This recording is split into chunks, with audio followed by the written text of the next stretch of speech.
Okay, so people ask me all the time, how did I know that was going to happen? How did I know this was going to happen? How did I know that that was not true? How did I know this was BS? And it's very simple. The amount of information that's available at your disposal is there. You just have to be able to disseminate and distinguish between the bullshit and the reality. And a lot of the times the reality doesn't go with the narrative of the hive mind, because remember, the hive mind wants the easy way out. They want to change their lives, but they don't want to have to do anything about it. They want it to just magically happen because monkey see, monkey do. That's not how reality works. And if anyone out there is listening to this who is aware of this, I'm sure you're frustrated with the amount of this going on in social media. So let me tell you why this is going on and why all of these people are falling for what is going on. Basically, it's a macroeconomic factor that's been governing the last few years, and that's COVID-19 and all the monetary policy surrounding it.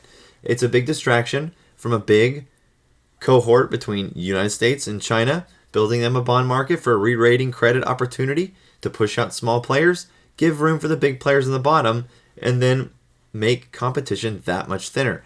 We see it all the time. Why would this be no different? Now, the distraction and why these people don't know what's going on is because they are playing the part of distracting. They're taking the information that is not correct because it suits their narrative and gives the appeal of, I don't have to do anything to change my life. And then they spread this to everyone, and everyone gets hopium, and that's not reality. So let me walk you through this, what we're trading off of, why it works, and why you can do it too, because it's locked in until the repo unhinges. If anyone out there would like to present a factual argument to change my mind on this, that would be fantastic. But due to the results of the trading group, our P&L gains, and our consistent wins, given we follow the logic of the strategy, this is easy shit. And it's all because of the liquidity problem in the market. So, on basically September of 2019, this is on the weekly, so the dates aren't going to be exactly correct because it's on a weekly time scale. But on September 17th, that was the day, the Fed stepped in as the lender of last resort. They provided lower interest rates to banks at the time because the rates were going up. There wasn't a lot of lending going on for low rates, and the banks wanted low rates. So what did they do? They ran to the Fed. Fed became the lender of last resort, where they remain today. They implemented 14 instruments for monetary policy to combat COVID-19, much of which expired as of April 2021, which is when the repo market took over. And if you're wondering how I know all this off the top of my head, it's because I've read this, I've studied this, I've retained this, and I talk about it every day because it's important. So, what comes next? These are the 14 facilities after the Fed steps in.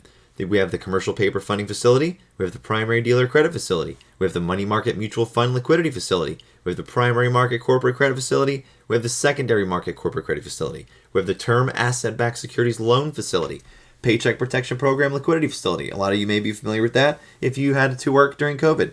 Municipal liquidity facility, Main Street lending program, money market investor funding facility, ABCP MMF liquidity facility, term securities lending facility, term auction facility, and the maturity extension program and a reinvestment policy. There's more to the market than AMC and GameStop, unfortunately, and that's where the money's made. Sure, AMC and GME, good investments, but is it going to make you rich? No.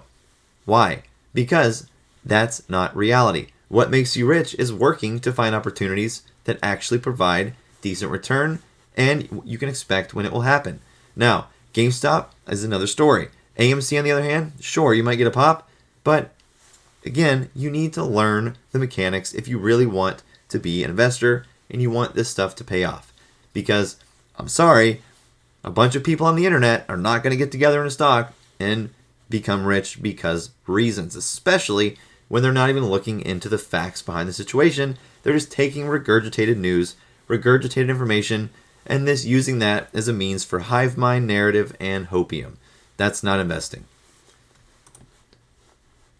So what's next? April 2020. The supplemental leverage ratio goes into effect, which basically was encouraging by the Fed for these banks to buy up risky assets to leverage themselves for likely the upcoming collapse of Archegos that was inevitable basically almost exactly a year later.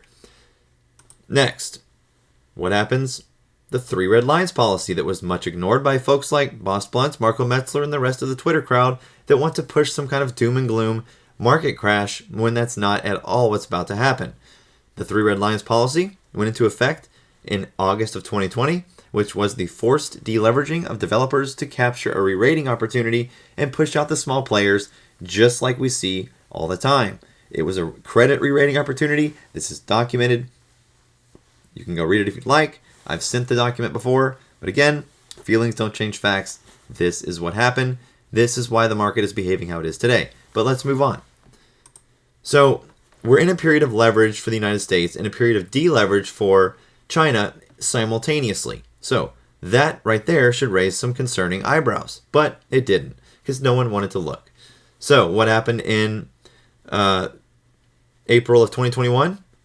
That's when things get interesting because the SLR policy expired and the basic free leverage was no longer available, except it was because that's when the repo demand started to surge. And, of course, on basically a few weeks ago, January of 2022, China came out and announced that the 3 red lines policy would be relaxed just like they said it would be in January of 2021, as they even said and stated that they would expect a year-long period of developers under stress. So that's why there was no reason to go on Twitter and hype up a narrative that's not true because there's documents that say otherwise. So the last line here is when the CTF, I should say CFTC, of course, but typo, I'm only human. The swap reporting compliance date has been pushed back to 12/7. It's actually 12/5, but again, it's on the weekly, but 12/5 is a compliance date for this, for the CFTC swaps. They've been pushing this back, kicking it. You know why? Likely because what's the narrative been all this time since this red line started? COVID-19. Where did COVID come from? China. What has been going on with China for the longest time? A trade war. What has been going on with the chip shortage? It's there. There's a chip shortage. Canal blockages. You name it. There's shit going on a macro level. You cannot just ignore it. It is reality. And the best part is if you can put your ego aside and get over the fairy tale and realize that you can still hold GME and AMC and you can also make money while doing this, it's fucking amazing. So that was the Chinese market, by the way, the one we just looked at. What are they waiting on? Why do they keep kicking? They're waiting on T0. They're waiting on SFT. So they can finance all this bullshit and they can do it much faster. Common sense. Now, let's look at the SPY. We're going to run through the same policy, same macroeconomics. Same shit, right? Same shit. Obviously, they both exist at the same time. Now, this is where it gets interesting. So, when we get to this part, the repo surge, we have the SPY and we have the Shenzhen, which is where all these ADRs were spun off because of the Archegos collapse that occurred on March 26th, 2021, right before SLR expired. So, is that a coincidence? Don't think so. We're going to keep this repo search box right here. Just to see. So we have the SPY. We have a gap right here to be filled, by the way. This is a weekly, so you can see that. It's right there. It's clear as day. Look at the Shenzhen. There's no gap to fill on the downside. It already filled its gap. So I don't know what everyone's jacking their tits about. GME and AMC, they're going to trade sideways because they have you in a cyclical loop of bullshit to keep you hyped. There's mess with your emotions. But you know what? You can trade off that. You can trade off all this shit. That's what this is. It's a market. You don't want to be in a community of people that are wasting their time on the internet talking about shit that's not true, that's not real, speculating about things that you can go and verify yourself as to be true. No speculation required. It's just absurd. This is how the market participants win. They trap you in your own mind and they prevent you from doing what works because you're associating yourself with people that also don't do what works, don't care to do what works, and what's the point? Why are you here? Do you expect a handout? Do you expect your life to get better because someone said so on the internet? I think you should start putting a little work in.